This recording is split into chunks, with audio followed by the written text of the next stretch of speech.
മോൻ കൊണ്ട് വെച്ച് തിന്നെ, അമ്മയ്ക്ക് പിന്നെ കൊടുക്കാം. അമ്മ തിന്നാൻ നോക്കാം, ഇനിയിപ്പോൾ അവൾക്ക് കൊടുക്കാം. ചോദിയില്ല.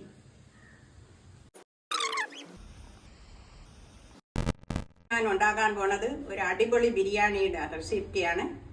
ഇത് നിങ്ങളെല്ലാവരും ഉണ്ടാക്കി നോക്കണം. വെള്ളത്തിൽ കഴുകി വൃത്തിയാക്കിയതിന് ശേഷം മഞ്ഞപ്പൊടിയും ഉപ്പും ശകലം വെളിച്ചെണ്ണ ഒഴിത് നല്ലതുപോലെ ഞവടിയതാണിത്. 1.25 കിലോ സവാള വേണം. അതിന് ഇത്ര മാത്രം വെളുത്തുള്ളിയും ഇഞ്ചിയും വേണം. നമ്മളിപ്പോഴും 1.25 എത്ര ചിക്കൻ എടുക്കുന്നോ അതിൻ്റെ അളവിന് വേണം സവാള എടുക്കാനുള്ളത്. ഇതിപ്പം 1.25 കിലോ ചിക്കനുണ്ട്. ഇത് 1.25 കിലോ സവാളയാണ്. എണ്ണ ഒഴിക്കാൻ പോവുകയാണ്. ഇത് വെളിച്ചെണ്ണയാണ്. നിങ്ങൾക്ക് ഇഷ്ടപ്പെട്ട എണ്ണയിൽ ഉണ്ടാക്കാം. ഞാനൊരു 5-6 സ്പൂൺ വീതം എണ്ണ ഒഴിച്ചു, 6 സ്പൂൺ എണ്ണയോളം ഒഴിച്ചു. ഞാനിതിന് ശകലം ഇൻഗ്രീസാണ് ഒഴിച്ചു.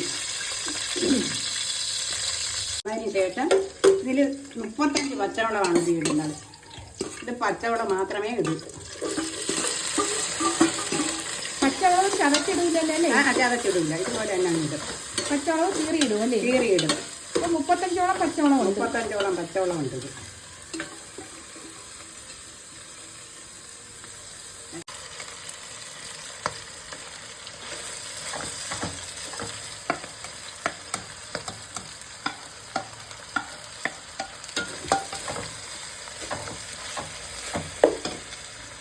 ഇതെല്ലാം അരിഞ്ഞ് റെഡിയാക്കി വെച്ചാൽ നമുക്കൊരു 20 മിനിറ്റിനകം ഇത് തയ്യാറാക്കി എടുക്കാവുന്നതാണ്.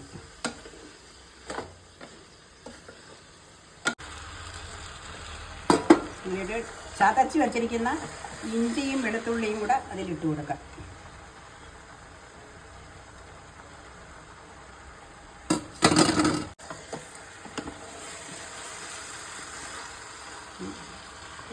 തക്കാളിക്ക് എത്രയാണ്? തക്കാളിക്ക 3 തക്കാളിക്ക. 1 സ്പൂൺ കറി മസാല കൂടെ ഇടാം. ഈ ബിരിയാണി ഒരു പ്രാവശ്യം കഴിച്ചാൽ പിന്നെ ഇതിൻ്റെ രുചി ഒരിക്കലും മറക്കത്തില്ല. പിന്നെ നമുക്ക് കൂടെ ഇത് ഉണ്ടാക്കണമെന്ന് തോന്നും. അത്രയ്ക്ക് രുചിയാണ്. എടുത്തില്ല, നമുക്കിനി സെറ്റ് ചെയ്യേണ്ട സമയമായി.